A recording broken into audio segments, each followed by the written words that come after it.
নমস্কার বন্ধুরা, সুমিতা রান্নাঘরে সবাইকে স্বাগত। আবারও চলে এসেছি তোমাদের সাথে নতুন একটা ভিডিও শেয়ার করতে।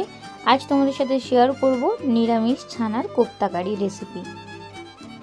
এই নিরামিষ ছানার কোপ্তাকারি রেসিপিটা বানানোর জন্য প্রথমে আমি দুধ থেকে ছানা কাটিয়ে সেই ছানাটাকে জল ঝরাতে দিয়েছিলাম। ছানা থেকে ভালোভাবে জলটা ঝারিয়ে নিয়েছি। দেখো, ছানাটা একটা প্লেটের মধ্যে নিয়ে নিচ্ছি। নিয়ে ছানার উপর কিছু উপকরণ দিয়ে দেব। সামান্য অল্প একটু লবণ দেব,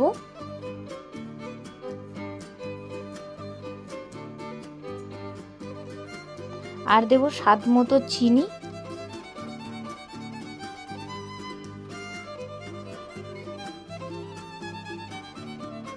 আর একটু সুন্দর রঙের জন্য দিয়ে দেব আমি এখানে কাশ্মীরি রেড চিলি পাউডার, আর দেব অল্প একটু খোয়া ক্ষীর। হাত দিয়ে একটু ভেঙে ভেঙে দিয়ে দেব।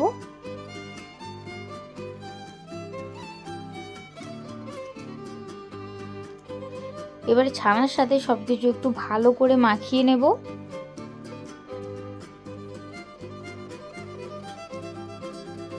ভালোভাবে মাখাতে হবে, খোয়া ক্ষীরের যেন কোনো দানা ভাব যেন না থাকে।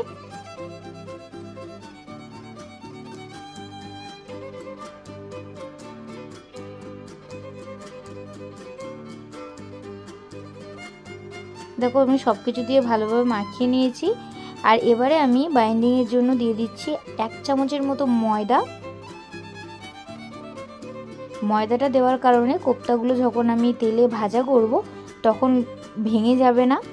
দেখো, আমি ভালো করে সব কিছু মেখে নিয়েছি, একটা ডোয়ের মতো হয়ে গেছে। এবারে সেখান থেকে আমি কোপ্তাগুলোর শেপ দিয়ে নেব।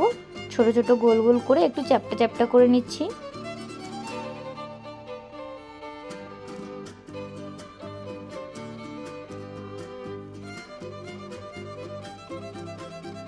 দেখো, সব কোপ্তাগুলো আমার বানানো হয়ে গেছে। এবারে আমি রান্নাটা করার জন্য মশলার একটা ঘোল বানিয়ে রেখে দেবো। তার জন্য প্রথমে দিয়ে দিচ্ছি স্বাদ মতো লবণ, হলুদ গুঁড়ো, ঝাল লঙ্কা গুঁড়ো, 1 চামচের মতো দিয়ে দিচ্ছি জিরে গুঁড়ো, আর দিচ্ছি অল্প একটু ধনিয়া গুঁড়ো। আর একটু ভালো কালারের জন্য আমি এখানে দিয়ে দিচ্ছি কাশ্মীরি রেড চিলি পাউডার। তোমরা চাইলে দিতে পারো, নাও দিতে পারো এটা। আর দেবো 1/2 চামচের থেকেও কম গরম মশলা গুঁড়ো।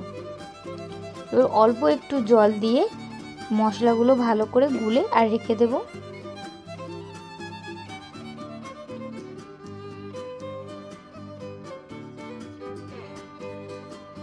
এবার রান্নাটা করার জন্য আমি প্রথমেই কড়াইতে দিয়ে দিচ্ছি বেশ কিছুটা সাদা তেল। আগে প্রথমে আমি কোপ্তাগুলো ভেজে নেব। তেলটা ভালোভাবে গরম হয়ে গেছে, কোপ্তাগুলো দিয়ে দিচ্ছি ভাজার জন্য।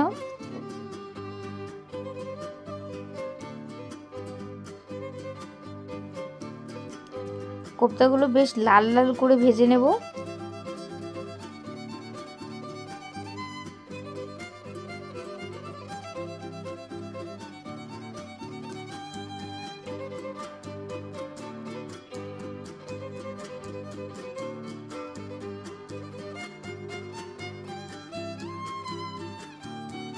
দেখো, কোপ্তাগুলো আমি বেশ লাল লাল করে ভেজে নিয়েছি, তুলে নেব।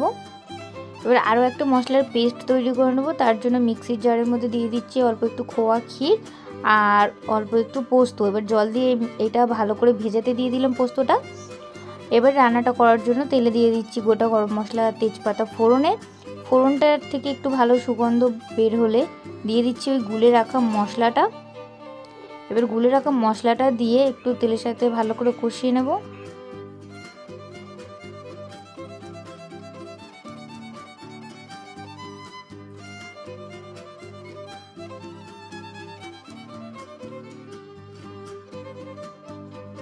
মশলাটা দেখো ভালোভাবে কষিয়ে নিয়েছি। এবার আমি এখানে দিয়ে দিচ্ছি টমেটো বাটা। এবার টমেটো বাটাটা দিয়েও বেশ ভালো করে একটু কষিয়ে নেব। পুরো এই টমেটোর জলটা শুকিয়ে তেল ছেড়ে আসা অবধি কষিয়ে নেব। দেখো, আমার ভালোভাবে কষানো হয়ে গেছে। এবার আমি খোয়া ক্ষীর আর পোস্তর যে পেস্টটা বানিয়ে রেখেছিলাম সেই পেস্টটা দিয়ে দিলাম। দিয়ে এবার মশলার সাথে বেশ ভালো করে একটু কষিয়ে নেব।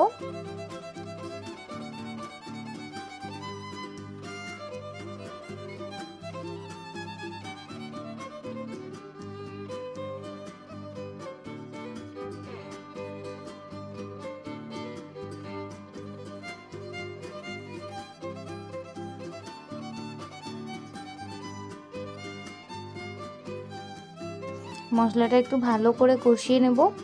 মশলা থেকে এবার একটু তেল ছাড়লে এবার পরিমাণ মতো ঝোলের জন্য জল দিয়ে দেব।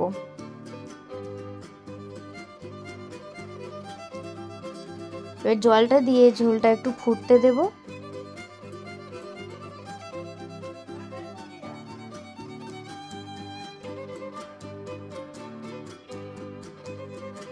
দেখো গ্রেভিটা অনেকটা ফুটে এসছে। এবারে গ্রেভির মধ্যে দিয়ে দেব 1 চামচের মতো ঘি আর দেব অল্প একটু গরম মশলা গুঁড়ো দিয়ে একবার গ্রেভির সাথে বেশ ভালো করে একটু মিশিয়ে দেব।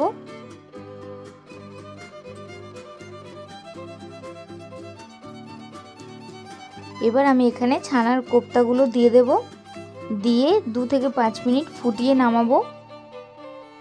নিরামিষ দিনে বেশি ভাবনা চিন্তা না করে একবার হলেও এই ছানার কোপ্তা কারিটা বাড়িতে বানিয়ে ট্রাই করে দেখো, সবারই খেতে খুব ভালো লাগবে।